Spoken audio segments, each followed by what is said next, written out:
The Raiders didn't come away with their franchise quarterback in the NFL draft, so what's next? And what are the expectations for 2024? That plus a whole lot more comes up on Friday's edition of the Locked On Raiders podcast for May 3rd, 2024.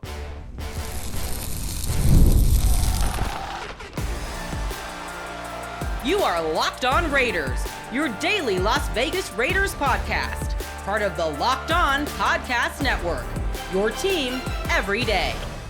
And welcome in, Raider Nation, to another edition of the Locked On Raiders podcast. Thank you so much for making the show your first listen of the day. Make sure you subscribe or follow for free on YouTube or wherever you get your podcasts. To get the latest edition of the show as soon as it becomes available, as always, if you're checking us out on YouTube, you know we appreciate that. Show continues to grow each and every day. That's because of you, Raider Nation, and of course my man Ari. Ari does a fantastic job each and every day, making sure we're on YouTube, we're looking good, we're sounding good. It takes a lot of pride in his work, and we definitely appreciate that. So shout out to my man Ari. He's on Twitter at Ari Produces. I'm on Twitter as well, at your boy Q254. And we got the Locked On Raider podcast voicemail line at 707-654-4693. Your calls and texts will close out the show today. Segment number 3, plenty of feedback based off all the shows we've had all week long. So we'll try to get as many calls and texts coming up. Segment number 3. Segment number 2, we'll talk about the quarterbacks, right? The Raiders did not come out of the draft with the quarterback. They've got Aiden O'Connell. They've got Gardner Minshew. No problem. No worries. There's multiple ways to get it done in the NFL. We'll talk about a few different ways. Plus, we'll hear what the Raiders attempted to do, or at least the quarterbacks they were looking at on draft day, at least in round 1. That'll all come up in segment number 2. Here in segment number 1, just news and notes of the day. We'll jump right into it after I tell you about the title sponsor of the show, Monopoly Go. And you know it. I've admitted it. Said it many times. I've got a competitive side, and, well, it's a fan of Monopoly Go. That's the mobile hit twist on classic Monopoly. Join your friends and download Monopoly Go now free on the App Store or Google Play. So off top, wanted to pass along the notes on compensatory picks for the Raiders in 2025. And I know a lot of fans hear the phrase compensatory picks. The Raiders didn't have any this past year, but they are in line to pick up a couple in 2025. So when you hear that term compensatory picks, what in the hell are we talking about, right? And how do the Raiders get a couple draft picks? How do multiple teams get multiple draft picks as far as these comp picks that they're called? And, you know, how do they even come about? That's a big question, because a lot of times fans and folks just kind of roll with it and don't really necessarily know where it comes from. So the number of compensatory picks allotted each year is limited to the number of teams in the league, which is 32. Per the collective bargaining agreement, compensatory picks are not divided up equally among the teams, and no team can receive more than 4 compensatory picks in a single year. So, to qualify for a comp pick, teams must end up with more qualifying free agents lost than gained in a particular year. Some teams do this really well. Like the Niners, they seem like every year they have 4 comp picks. The Cowboys, they'll get 4 comp picks. Other teams, they'll get 4 comp picks. The Raiders, every once in a while, will actually get a comp pick, and that just means that they're not getting as many free agents as they're losing. Well, a lot of times the Raiders are signing way more free agents than they actually end up losing and getting picked up by other teams. So it goes on to say, teams are awarded comp draft picks between rounds 3 and 7 of the draft based upon a league formula that takes into account a player's average salary per year, snap count, and postseason awards. While there's an expected level of compensation for a player based on the amount he is signed for, his playing time or lack thereof in the upcoming season could alter the expectations. So right now, the projected comp picks for the Raiders are actually 2, and they're both in round 6. And how do they come up with this? Key free agent losses. Josh Jacobs went to the Packers. Jermaine Illuminor went to the Giants. Bilal Nichols to the Cardinals. Amik Robertson to the Lions. Austin Hooper to the Patriots.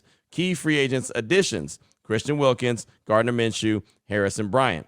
The losses of Jacobs and Nichols end up being canceled out by the additions of Wilkins and Minshew as qualifying free agents, while Bryant's contract cancels the loss of Hooper. That figures to leave the Raiders with 2 6th-round selections based on the comp pick formula. So it's very rare, right, that the Raiders don't sign as many free agents as they lose, and they actually get signed by other teams. A lot of times the Raiders will lose players in free agency, and they don't get picked up by other teams, or they get picked up way later after the comp pick period is already kind of closed down. But the Raiders lost guys immediately: Jacobs, Illuminor, Nichols, Robertson, and Austin Hooper, and only really picked up Wilkins, Minshew, and Harrison Bryant. The Raiders, as much as I thought they were going to be very active in free agency when that comp period was open, they really weren't. And of course, this past week they signed Michael Gallup as well, but like I said, the window has already closed for comp picks. So they're expected to get 2 in 2025 in round 6. As far as numbers have changed, the Raiders have been changing numbers. Players have gone in and got some new jersey numbers. And look, I know one Raider Nation is going to be super excited about Aiden O'Connell. A lot of people did not like that he was number 4. A lot of people took offense that he was rocking number 4. Well, 4 is no longer for Aiden O'Connell. He has switched. His new number is going to be number 12. So shout out to the Snake. Shout out to Rich Gannon. And now shout out to Aiden O'Connell. He is no longer rocking the number 4 that was rocked for 9 years by Derek Carr, and a lot of people got offended by that. I didn't really have a problem with it. The Raiders don't retire numbers, so it is what it is, but I understood, especially since Josh McDaniels and company gave that number to Aiden O'Connell, but he'll be wearing number 12 starting this season. So he has changed numbers. Trayvon Merrick went from 25 to 7.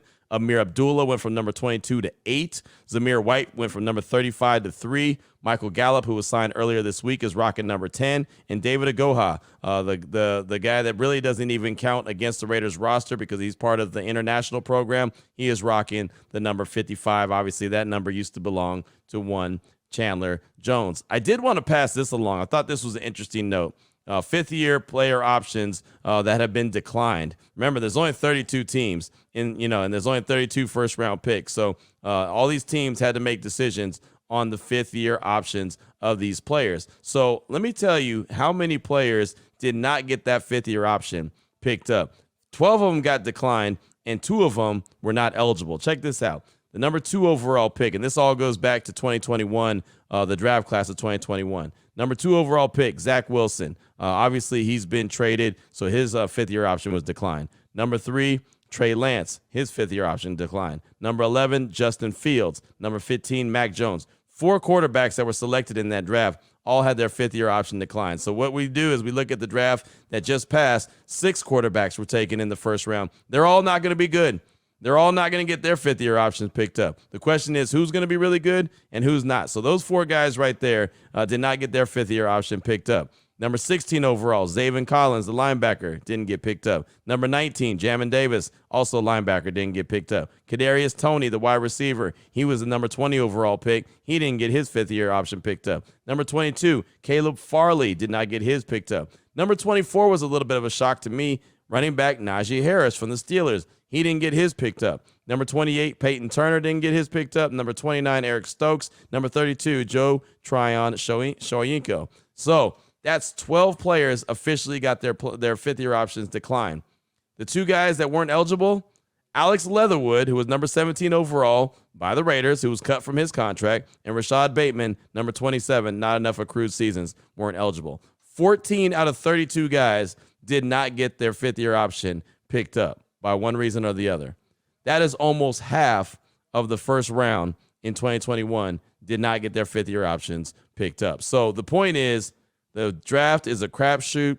Teams think that they know exactly what they're doing when they go into the draft. They think they are hitting on these players. Every one of those fan bases were excited when those players were selected, and now you're looking back at it and saying, yeah, thanks, but no thanks. 14 players out of 32 did not get their fifth-year options picked up. So I thought I would pass that along as well as we close out segment number 1 of today's Locked On Raiders podcast. Little news and notes of the day. Coming up in segment number 2, going to talk about the Raiders quarterback approach. Now that the draft is all said and done, you know Aiden O'Connell's in the mix. You know Gardner Minshew is in the mix. What do the Silver and Black do with those quarterbacks and quarterbacks of the future? We'll talk all things quarterbacks with the Raiders coming up in segment number 2 of today's Locked On Raiders podcast.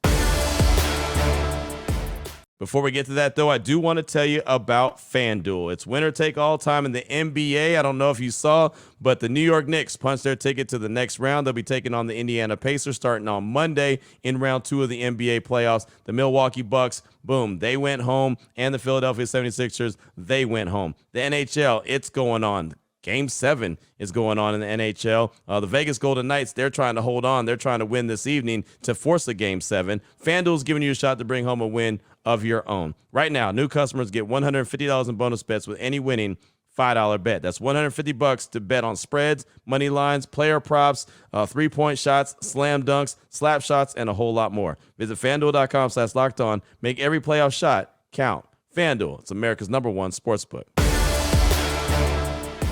All right, Raider Nation, here we go. Segment number 2 of today's Locked On Raiders podcast. Want to talk all things quarterbacks. Now that it's all said and done, it's in the mix. We talked about, quarterbacks for a very long time. The Raiders didn't come out of the draft with any, so they got Aiden O'Connell and Gardner Minshew. But who did they have their eyes on during the NFL draft? Bridget Condon, good friend from NFL Network. She was actually on NFL Network on yesterday, as a matter of fact, and she was asked about the quarterback situation, and she talked to some folks inside the Raiders organization. This is what they had to say about what they were really eyeing in the NFL draft. Check it out. All 6 of those first-round quarterbacks were off the board before the Raiders could get on the clock. How close did they come to putting a quarterback in their sights? Right. We had been talking about how Antonio Pierce wanted to reunite with Jaden Daniels. The two were together at Arizona State. But talking to people in the Raiders organization, they were fired up about the top 3 quarterbacks, but so were the teams with the top 3 picks. So when you really got into a trade situation, it was pretty unrealistic. Now, a lot of people are wondering, well, why didn't they get another quarterback? And in talking with people, they really like the development of Aiden O'Connell. Yes, he struggled early on with the Raiders, but he developed throughout that season. In the final 6 games, he really took a turn. The final 4 games, he had 8 passing touchdowns, no picks. He led the Raiders to a 3-1 record. Plus, the way that he's developed since that final game, they've been impressed with. And we have to mention Gardner Minshew is not on that team. Remember last season, we were talking about Minshew Mania, Minshew Magic. He almost helped the Colts make it to the playoffs if they had beaten the Texans in that final regular season game. And I do want to mention just one other thing. There's been a lot of criticism about them taking a tight end, Brock Bowers, with the first pick in their first round for them. And they also took a tight end last year in the second round. But it's really interesting. Our research team is top notch, and they told me that Gardner Minshew, of any quarterback last season, had the best passer rating in 12 personnel. So that's something to keep in mind of maybe why they opted for the tight end. So there's Bridget Condon talking about the Raiders and their quarterback situation in the draft, and they're really looking at the top 3, right? Of course, Caleb Williams, Jaden Daniels, Drake May. And, well, so were the top 3 teams there. They weren't really willing to move off of those draft picks. There was teams that offered, the Patriots in particular, really good, trade offers, and the Patriots weren't willing to trade. Even the Giants, who weren't that far back, they were at number 6, offered a really good package, and New England's like, yeah, thanks, but no thanks. We're going to go get Drake May. So it was really never an opportunity for any team to move up into those top 3 because those top 3 teams wanted those guys. And that's fine. Again, right? Aiden O'Connell, Gardner Minshew was there for the silver and black. They weren't able to go trade up and go get their guy. That's fine. Here's Daniel Jeremiah, and this was actually before the draft. I want you to hear this because there's multiple ways to get it done when it comes to identifying your franchise quarterback, getting your franchise quarterback, and what teams do when it's all said and done. Here's Daniel Jeremiah pre-draft talking about the different approaches. Well, I think there's obviously the 2, schools of thought, right? You get you build up the entire roster, then you drop the quarterback in the mix, and then you're good to go. And the other part of it is if you have a chance to get what you believe is a premier quarterback, even if the rest of your team isn't in place, you're going to have the pressure to go ahead and make that move. So I think there is definitely something to the superstar quarterback era that we're in right now, particularly in the AFC, where it's just hard, when you're in draft meetings and you're looking at it going like, these are the quarterbacks we have to run through. Like, we can build the most, the talented team and a balanced team. But at the end of the day, those big games, and especially if we were to get into the tournament, are going to come down to can our quarterback compete with their quarterback and make the throws you have to make to go win something. So I think that's kind of the pressure on these teams is we don't have one of those guys. We're always in search of trying to find one.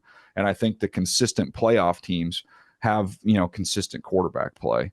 So it's just there's about every, I looked it up a while ago. It feels like there's, maybe 2 teams a decade where they don't have a premier quarterback, but they have a loaded roster and everything goes perfect for them and they can go, win a Super Bowl.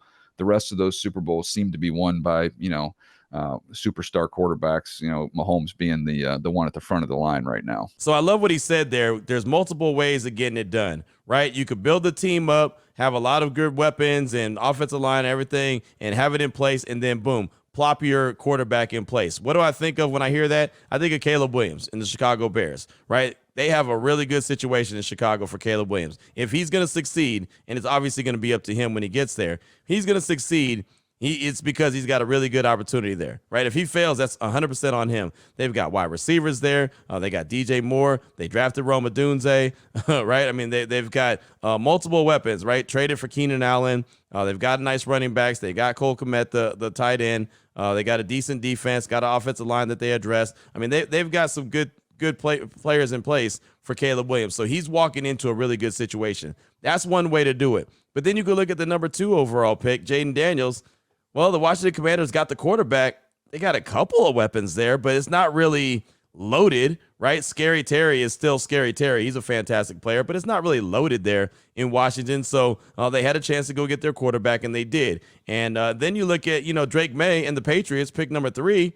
They identified their quarterback, and the rest of the roster, in my opinion, is not good at all, right? And so they said, hey, we're going to get our quarterback, and then we're going to try to put pieces around him. So, of course, they've got that small window while he's still on that rookie contract where they hope that they can build it up, get them back where they need to be. But, teams look at, hey, this is our only opportunity to go get that franchise quarterback. We're going to be in the top 3. Let's go get that guy. So what does that have to do with the Raiders now that they have a team, in my opinion, a really good roster, a roster that's way better than the Commanders, way better than what the Patriots have going on. And honestly, I mean, they've already been more productive than the Bears. Like, the Bears are unproven. They've got players in place, but it's unproven. I like what the Raiders roster looks like. I know everyone's not convinced that their roster is solid. And of course, we still want to see who's going to end up manning that right tackle spot. But they got Aiden O'Connell and Gardner Minshew. Both are good quarterbacks that I believe have ceilings. And I look at it like this. The Raiders will have to do that at least this year. They might have to do that for a couple years. They might not be in position to go get that quarterback that could be that dynamic guy to put them over the top. And I know all of Raider Nation is not going to want to hear that, but I think back to what Kansas City did. Remember when Kansas City had Alex Smith for all those years, and once Andy Reid got there, they were winning games. They were winning the division. They were getting into the playoffs, but they weren't getting over the hump, right? Maybe the Raiders with Aiden O'Connell and or Gardner Minshew find a way to win 9-10 games, get into the playoffs, right? And they might not get over the hump. They might not, have the firepower to, take them to the promised land where they need to be. They might have to ride that out for a couple seasons. I'm not saying that that's what's going to happen, but, you have to feel like, and this is my gut feeling, they probably won't be in even as good a position next year at this time to go get a franchise quarterback, because I think they win more games than they did last year. I could be wrong. Right, I know that the odds are, and the number the win total is out there at like 6.5. I think that's low. I think they're going to really be in line. I mean, I said that their floor was about 8 wins and their ceiling is probably 10. Anywhere in that window, maybe even 11 if the ball bounces the right way. I don't think they'll be picking number 13 overall. I think they'll be picking later than that. I think they'll be challenging for the playoffs. So there may be a time when the Raiders have to bite the bullet and just give up everything that they have to trade up and go get their guy if they can identify him. That's why I thought this year was a good year, only because they have a roster that's really pretty, I want to say stacked, but it's in a pretty good place, right? But it wasn't to be. So, okay, no problem. So there might be a scenario where Aiden O'Connell and Gardner Minshew are the quarterbacks of, the Raiders for a couple years, right? I mean, I'm obviously prepared for them to be this year, but there's no telling that, one, there's going to be that quarterback that they really desire and want next year. And 2, like I said, there's an opportunity that they might not be able to go get that quarterback, even if there is somebody that they like. So, I mean, just might have to ride that thing out, and that's going to, let it be known how much work these guys are putting in. And, Aiden O'Connell's putting in work right now. Gardner Minshew's putting in right now. They might have to ride it out with a journeyman or a guy that's just kind of good. And, again, I think that both quarterbacks are good. I think that they can win games, but I do think that there's a ceiling. And that's okay. Everyone's not going to be elite. If everybody was elite, then everybody would have an elite quarterback. And obviously, that's not what it is. I do know that you can win games in the league with a strong defense.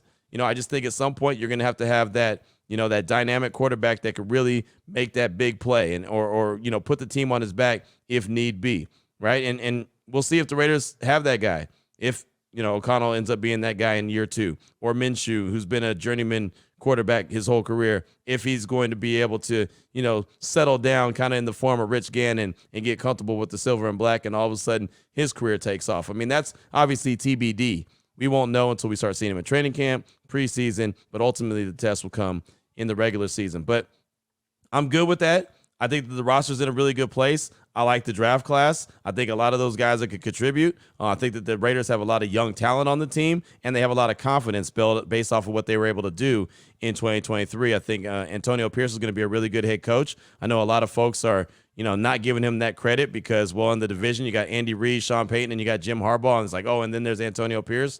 But I think he's got the pulse of the team, and I think he's going to do some really good things, and the coaching staff in place, I think, is really good for the Raiders as well. So, yeah, they didn't go get that franchise quarterback. They were looking at the top three. There's been, conversation about them looking at Michael Penix. I'm not 100% sold that they would have even drafted Michael Penix at 13 if he was available, right? I mean, I'm not 100% sold until, Tom Telesco comes out and says, yeah, we would have, which I don't think that's going to be the case. Then we'll see, right? But, I'm not, like I said, I'm not convinced just because there's multiple reports out there that says that they like Penix, but they didn't necessarily like him at 13. So, it is what it is. I'm comfortable with the Raiders going into 2024 with the two guys they have, O'Connell and Minshew, and just realize that in the ultimate team game, the Raiders are going to have the ultimate team to go and win a lot of games and make a run, if at all possible. So that's what I got for you for segment number 2 of today's Locked On Raiders podcast. What's on your mind? 707-654-4693. That's the Locked On Raider podcast voicemail line. Your calls and texts are coming up in segment number 3 as we close out the show on this Friday here on the Locked On Raiders podcast.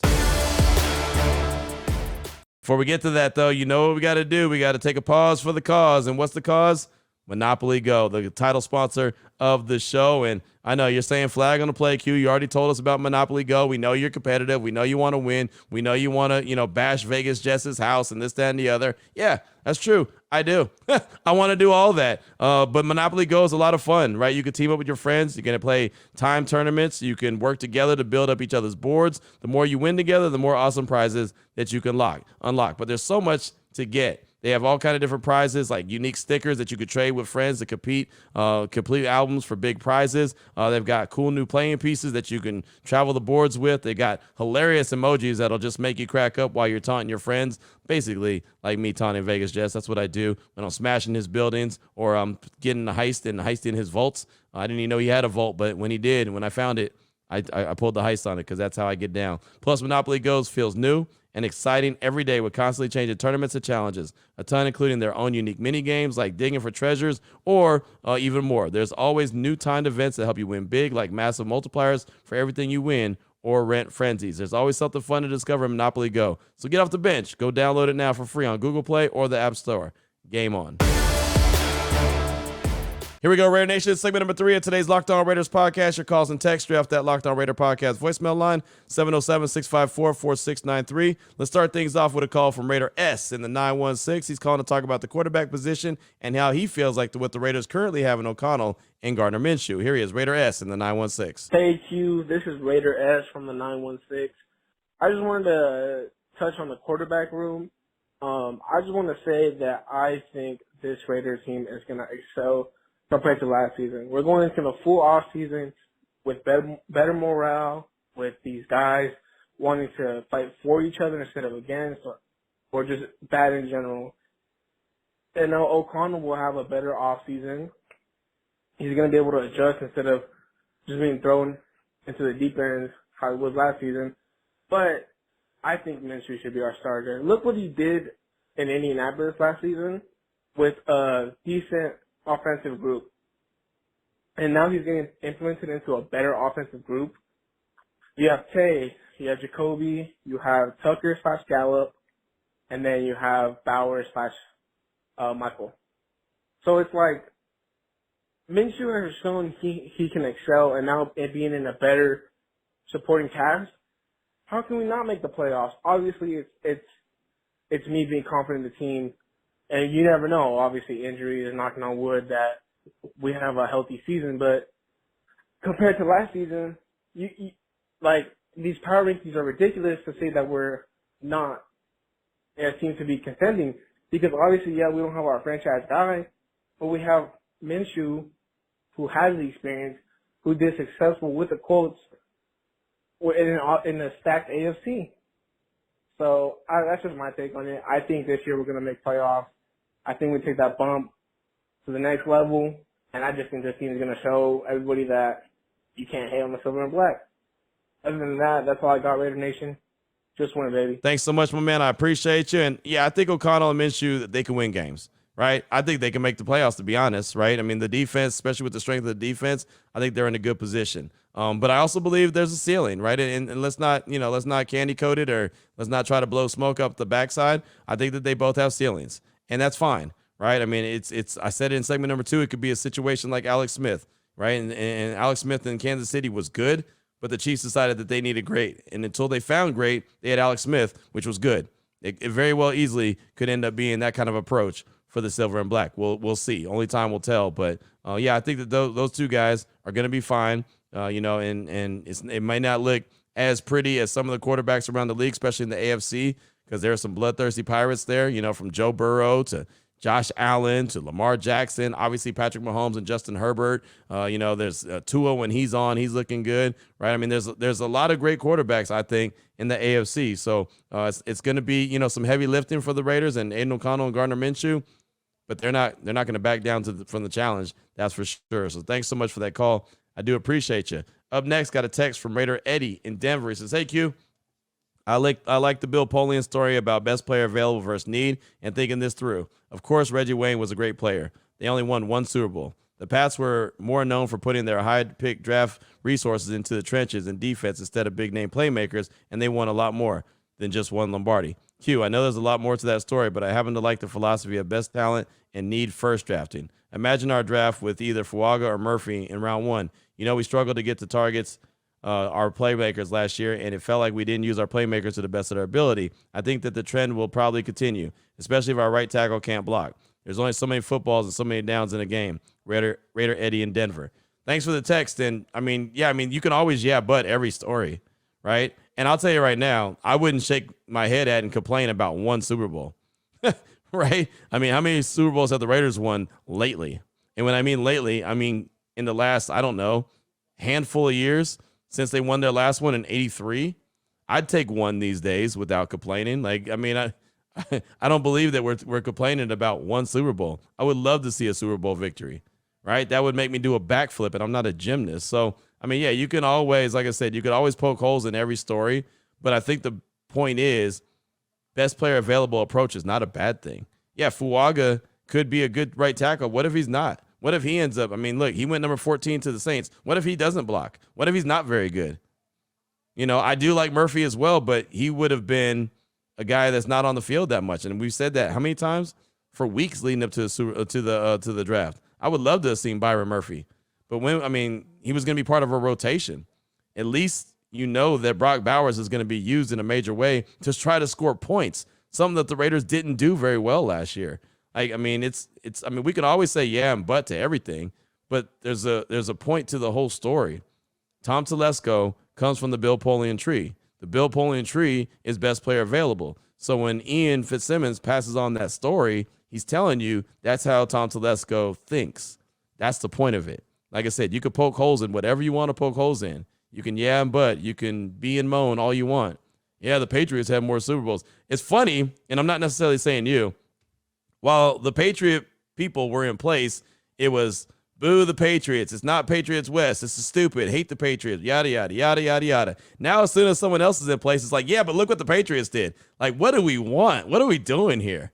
Right? Now, all of a sudden, the Patriots are your allies? Like, and again, not you. It's just funny that all of a sudden we spent almost 2 full seasons complaining about the Patriots and the Patriot ways and this, that, and the other. Now, all of a sudden, someone else does something another way, and it's like, well, look what the Patriots did. Like, that's just funny to me. Again, I'm not goofing on you. I'm just goofing on the situation because I spent I don't know how many hours and so many days and so many months and talking about, Patriot this, Patriot that, and now all of a sudden we're referencing the Patriots. That's funny. But Raider Eddie, thanks so much for the text, my man. It's great stuff.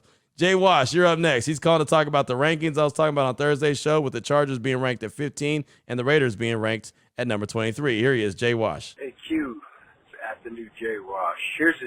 I don't normally call because it's been quite a while, but something got me today on the pod. We were talking about the Chargers and their ranking and wondering how it would look if Harbaugh had been the Raiders coach. And what I think is that the Raiders' results the last few years have been in the range of the Chargers' expectations, and the opposite. The Chargers' expectations have been closer to what the Raider results are. So regardless of who the coach was going to be at the Chargers, they were going to be excited and give them the higher ranking as the off-season hype champions that they are. So I don't know if it would have anything to do with who the Raiders would select as coach or what they did in the off-season. The perspective will always be that it's not going to work out, and that negativity towards the nation. Also, I no longer refer to Raider Nation. I refer to it as just the nation, because that's what it is. Only one nation. Jay, thanks for the call, man. And I had Eric Edholm on the radio show on Thursday talking about his piece. And really, as I mentioned on Thursday's show, he gave the Chargers the nod at 15 because of Jim Harbaugh. And he said it on the radio, like, hey, I gave him the love because of Jim Harbaugh, and I'll probably give him a little bit more because Jim Harbaugh is a proven winner, which he is. I'll give him that, right? But I think Antonio Pierce is going to be a really good head coach as well. So them sitting at 23, he let it be known that the only reason that they took a step back wasn't on purpose. He really likes what the Raiders did this offseason. It was more about the other teams around the Raiders that improved more. So just by default, it made the Raiders drop one spot. But look, when you're ranked number 23 in May, that's okay. We really care about what you're ranked in December, in January. That's what really matters. But, again, it's good off-season conversation, and I like to see what other people are thinking about, the Raiders roster from a distance and other teams in the AFC West from a distance. So, I didn't take a whole lot from it. I sure didn't get offended by it. I'm not saying you did, but, it was one of those things I saw some people get really worked up, and it wasn't anything to get really worked up about. But thanks so much, Jay Wash, for that call. Appreciate you. Up next, got a text from Ant Dog Raider in the ATL. It says, Q, it's your boy Ant Dog Raider from the ATL. I've been reading articles where the Raiders are getting little respect for a solid draft class. In my non-professional opinion, we have the second best roster in the AFC West. Do we have that game-changing quarterback? No. Do we have a quarterback that can win us games? Absolutely. Has Getsy proven himself as a great signal caller? No. Time will tell. I don't understand how they're predicting the Raiders not to be in the playoff hunt with this talent. Make it make sense. Keep doing what you're doing. Love the show. Raiders. That's Ant Dog Raider in the ATL. And it's just one of those things until proven that they can do it, they're not really going to, believe the hype, right? And a lot of folks, including myself, I've always signed up for the don't hire the interim head coach to be the full-time head coach. But Antonio Pierce, to me, felt a lot different. I was on board with him very early, so I'm glad that the Raiders did hire him. I think he is the right guy for the job. I think he's going to lead this Raiders team for quite a while. But until they go out there and prove it, obviously they're playing the AFC West. We all know the coaches and the rest of the talent that's in the division. So that's why, they're put in that position where people don't think that they're going to be very good. And, the funny thing is we'll do the ultimate mock draft or ultimate division crossover here on the Locked On podcast network. We'll do that. We do it every single year.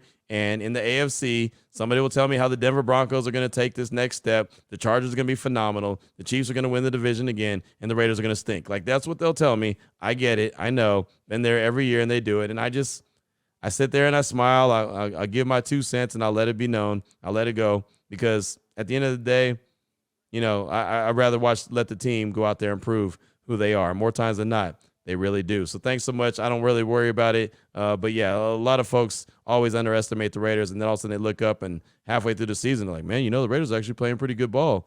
May want to pay attention to the Raiders. All of a sudden it's convenient to jump on the Raiders hype train after you start to see it rolling down the train or train track. So thanks so much, Ant Dog, for the text. I do appreciate you. We'll close out with a call from Wine Country Raider. He's calling to talk about the Raiders draft, the roster, the new kickoff rules, and more. Here he is, Wine Country Raider. What's up, Q? It's Wine Country Raider. Just got a couple of points I want to hit. I think that we had a fire draft. I think we got a lot of guys with a lot of potential. I think Josh McDaniels is probably looking at our new roster being like, exactly what I want, I think I don't think his problem was team. I think his problem was just handling the players and, the leader part. And AP's going to tackle that with flying colors. I think we got that Lou, whatever that guy's name is. I think he's going to be a big pickup for our special teams on the new kick return. I think our new kick return rules are going to really favor like Amir Abdullah and him. You know, these guys. I think with the new rules, once there's a gap, if they hit the gap, they're gone. I think that's going to be where like a running back style guy is going to really dominate in that the new kick return.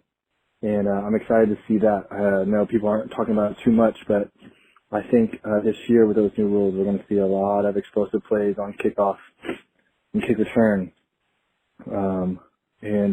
Just excited about this upcoming season, excited to see how rookie minicamp goes, and feeling pretty positive about this upcoming season. Just love what you do, Q. My first listen every day. I'm a UPS driver, so I'm always just driving around, listening to the podcast and getting excited. All right.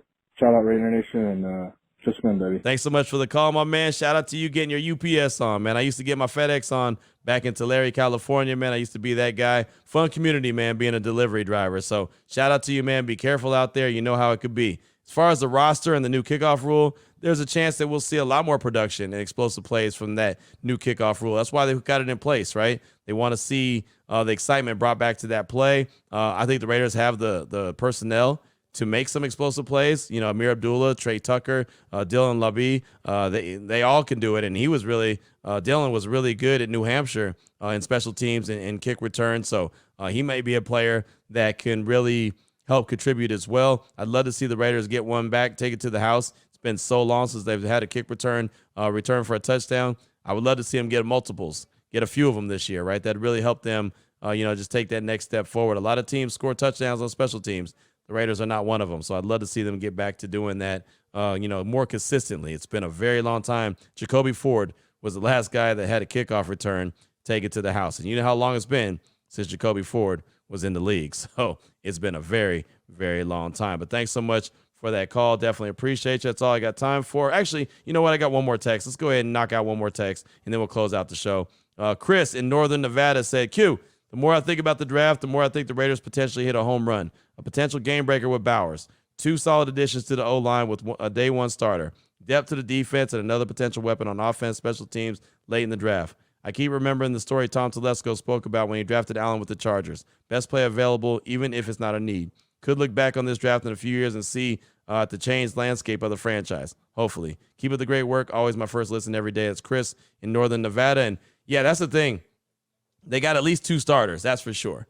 Bowers and JPJ are starters day one. There's no doubt. We'll see what Glaze does, where he'll compete. You know, will he be a starter? Will he be a swing tackle? Will he end up being a guard? We'll find out, right? The cornerback, they got multiple cornerbacks. They got a linebacker. I think Eichenberg could be a heck of a player. He'll be a special teams guy. Dylan Labie will be a special teams guy immediately at first as well. There's some things to like about this Raiders draft. I think that they did some good things, got 8 good players. Obviously they'll see how they compete during training camp and who makes the roster and who doesn't, who makes the practice squad and who doesn't. But I do think that they had a really solid draft, and it could end up being just that, a really solid draft that helps this team get things turned around. What I want to see solid drafts consistently.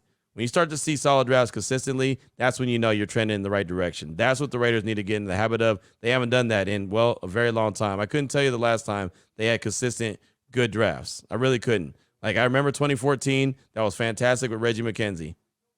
After that, it was always questions. Like, his next draft, it was okay. And then he had another draft. What was the draft? Was it 2016 or 2017? No, I think it was 2017, right? When he drafted Garyon Conley in the first round. That wasn't very good. And then they got Colton Miller in the first round when John Gruden first returned. That was good, but the rest of the draft was kind of so-so, right? I mean, there's been so many more misses than hits, and then they've had late round success as opposed to first round success. So, at least they were able to hit on some of those. That's where the Max Crosby's come from, the Nate Hobbs comes from, the Hunter Renfro's come from when he was still on the roster, right? More of their success came from the later round picks than even the first round picks. So, they've got to find a way to start coming up with consistent drafts. And they do that, then they're going to be a really good team. It's just that good. You'll have plenty of talent consistently in the cupboard. So, Chris, thanks so much for that text. I do appreciate you. That's going to do it for today's show. It's going to do it for the week. right? We're going into Cinco de Mayo weekend. Hopefully everyone enjoys himself. Hopefully everyone is safe out there. I always enjoy Cinco de Mayo just because I like to hang out and have a good time. So like I said, be safe out there. Enjoy. Don't enjoy it too much. We'll be back on Monday. Of course, we'll be talking all things silver and black, more news and notes, more calls and texts, and some more conversation as well as we do on the daily here on the Locked On Raiders podcast. So until Monday, Raider Nation, take care of yourself, take care of your family, love on your family. Most importantly, as always, just win, baby.